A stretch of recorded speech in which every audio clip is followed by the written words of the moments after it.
D for dog. E for elephant. F for fish. G for girl. हाँ हाँ H for hat. I for ice cream. J for joker.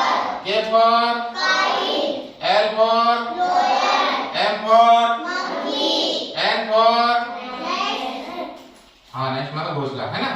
O for orange. P for parrot. हाँ parrot मतलब तोता है ना. Q for king. Q मतलब रानी. R मतलब रोज. हाँ रोज मतलब गुलाब.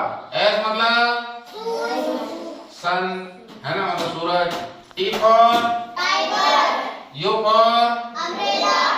V for हाँ वाइज भी हो सकता है ना. W for क्या होना चाहिए. कुछ भी नाम लेना है. रॉन्ग भी हो सकता है. ठीक है ना. अरे X for Xmas ट्री है ना. Y for क्या होगा. क्या येलो भी हो सकता है. Z for जेब्रा हो सकता है. किस किस को याद हो गया. हाथ खड़े करो. तालियां एक बार सभी के लिए. ये अपने को ऐसा पढ़ाई करना है. कैसा पढ़ाई करना है.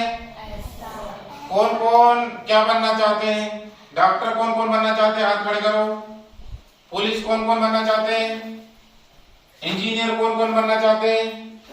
तालियां बजती रहनी चाहिए. और मास्टर कौन बनना चाहते हैं. मास्टर. अरे शिक्षक कौन बनना चाहते हैं. शिक्षक कोई नहीं. चलो नर्स कौन बनना चाहती है. चलो अब उसके बाद ये बताओ वैज्ञानिक कौन बनना चाहते हैं. जल्दी बताओ. जो ऊपर इसरो में जाने के लिए अंतरिक्ष में जाने के लिए. पक्का. तो बहुत ही अच्छा कहानी बता रहा हूं आपको. बहुत आप लोग छोटे हो लेकिन छोटे के हिसाब से भी अच्छी कहानी. एक बार क्या होता है. ध्यान से सुन रहे हैं सभी लोग. जी सर. एक बार क्या होता है कि एक बहुत विशाल वृक्ष रहता है. पेड़ रहता है. उसके नीचे एक ऊँटनी. ऊँटनी का मतलब ऊँट मतलब जो मादा वाली जो रहती है. मादा जो ऊँट रहती है उसको ऊँटनी बोलती है. अरे सभी को कि नहीं. वो और उनका एक बच्चा एक उस पेड़ के नीचे बड़ी गर्मी में आराम कर रहे थे. क्या कर रहे थे. सभी लोग ध्यान से सुनेंगे. बच्चे लोग इधर देखो. एक बहुत बड़ा सा पेड़ था. क्या था. और उसके नीचे कौन आराम कर रहे थे. ऊँटनी और उनका बच्चा. मतलब ऊँट का बच्चा है ऊँटनी का बच्चा. समझ में आ रहा कि नहीं. तो अचानक उस ऊँटनी के बच्चे में एक प्रश्न उठा कि मम्मी हमारे जो शरीर में पीठ में जो बहुत बड़ा कुबड़ होता है. देखा आप लोगों ने उसको. ऐसा उभरा निकला रहता है कि नहीं. तो वो कुबड़ क्यों रहता है. उसने अपनी मम्मी से पूछी. ऊँट के बच्चे ने. समझ में आ रही कि नहीं.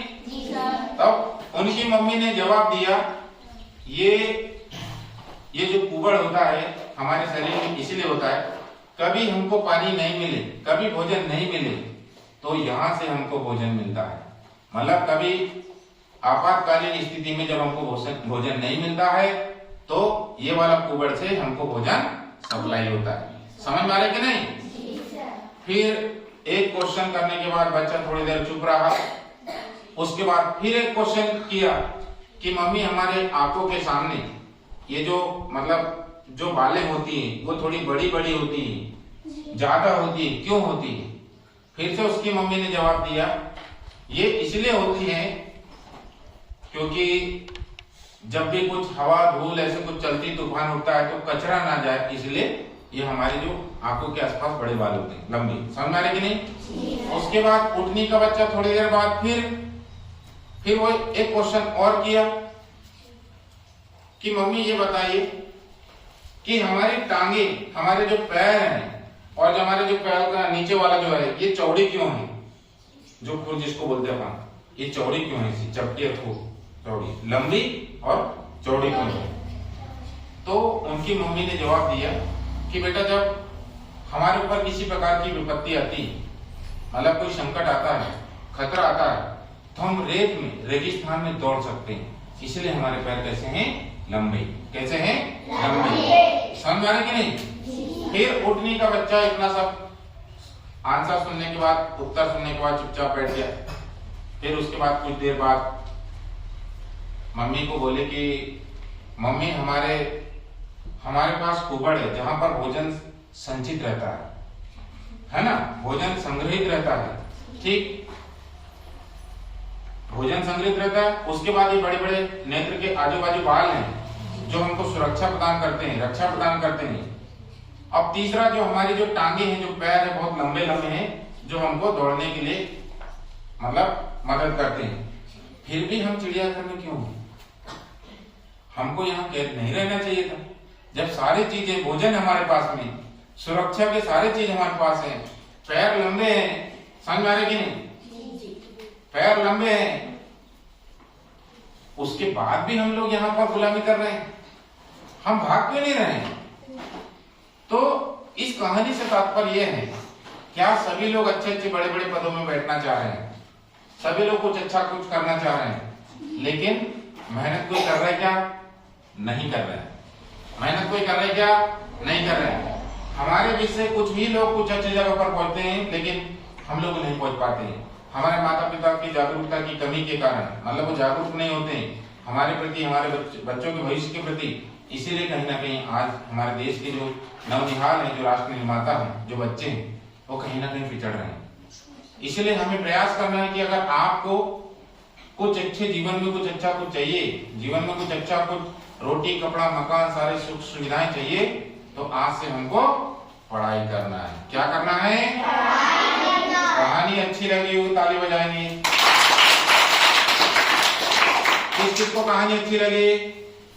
तो उम्मीद करते हैं कि छोटी सी कहानी आपके जीवन में बहुत बड़ा बदलाव लेकर आएगी और आप अच्छा पढ़ाई लिखाई करेंगे। तो आज से कौन कौन पढ़ाई लिखाई करेंगे? ईमानदारी से बताओ, कौन कौन हाथ खड़े करो सभी लोग। भाइयों, अपन पढ़ाई करेंगे कि नहीं? पढ़ाई करना है सबको, क्योंकि शिक्षा, सुन रहे सभी लोग? शिक्षा वो शेरनी का दूध है, जिसने भी पिया है वो दहाड़ने का काम किया है। शिक्षा या पढ़ाई वो शेरनी का दूध है, जिसने भी पिया है वो दहाड़ने का काम किया है और अपने हक अधिकारों को लेकर रहने का काम किया है। मतलब वो अपने हक अधिकारों को, उसकी जो भी चीजों में अधिकार है वो ले लेता है। शिक्षा बोलना सिखाता है, शिक्षा लड़ना सिखाता है, ये सारा चीजें। इसलिए पढ़ेगा इंडिया तो बढ़ेगा इंडिया, पढ़ेगा इंडिया तो बढ़ेगा इंडिया, पढ़ेगा इंडिया तो बढ़ेगा इंडिया। तो कौन कौन पढ़ेंगे? आज से फिर से हाथ खड़े करो। अच्छा मेहनत करेंगे कि नहीं? और अपने माता पिता का नाम, अपने घर परिवार का नाम, अपने शिक्षकों का नाम और इस गांव का नाम रोशन करना है, ताकि उनको भी अच्छा लगना चाहिए कि हमारे बच्चे आज कहाँ बड़े बड़े पदों में पहुंचे हैं। ठीक है? तो अच्छा पढ़ाई लिखाई करो और खूब मेहनत करो। घर में भी अच्छा पढ़ाई लिखाई करना है। घर में पढ़ाई करते हो? अरे करते हो कि नहीं? कौन कौन पढ़ाई करता है घर में जाके? अभी कल परसों तक मैं फिर से एक बार मिलूंगा आप लोगों से। तब तक आप लोग मुझे कितने तक पढ़ाई याद करके बता दोगे? 10 तक पूरा याद हो जाएगा? 15 तक? 15 तक नहीं भी हो तो 10 तक होना चाहिए कि नहीं? ABCD पूरा पता हो जाएगा? पक्का ना? ABCD मतलब ऐसा याद नहीं करना ABCDEFG, उसको पहचानते आना चाहिए कि ये A अक्षर है, ये B अक्षर है, ये C अक्षर है, ये D अक्षर है। क्लियर हुआ सभी को? कौन कौन याद करके बताएगा मुझे? सोमवार के दिन जब मैं फिर से आऊंगा ना, तो आप लोगों से मुलाकात करूंगा। इसलिए आप थोड़ा सा याद करें और अच्छा पढ़ाई लिखाई करें। ठीक है? ठीक है, बहुत बहुत धन्यवाद आप सभी को। अच्छा पढ़ाई लिखाई करो।